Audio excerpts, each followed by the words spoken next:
My name is Michelle Ozbun. I am a professor of molecular genetics and microbiology at the School of Medicine here at the University of New Mexico. I'm a program leader in the U19 studying various effects of human papillomavirus infections in a normal epithelial context. So my lab has been interested in studying human papillomavirus infections and how the virus replicates in skin cells or in skin tissues.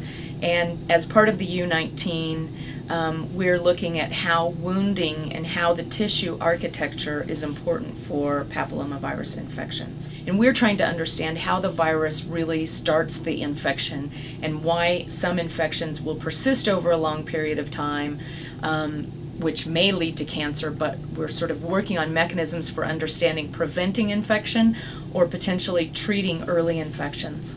So my laboratory's been focused on early events in infection. So what that means is when the virus first comes in contact to the cells that it's going to cause an infection in, how that interaction takes place, how the virus interacts with molecules on the cell surface or other aspects of the cellular environment in order to get sort of a foothold in the tissue.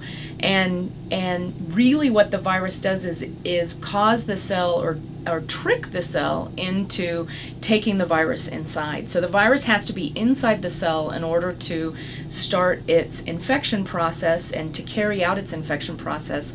And so it's evolved these mechanisms of sort of looking like a Trojan horse. We call it a Trojan horse mechanism, where the virus covers itself with various proteins from the cell that the cell sees as normal proteins and tricks the cell to take it inside.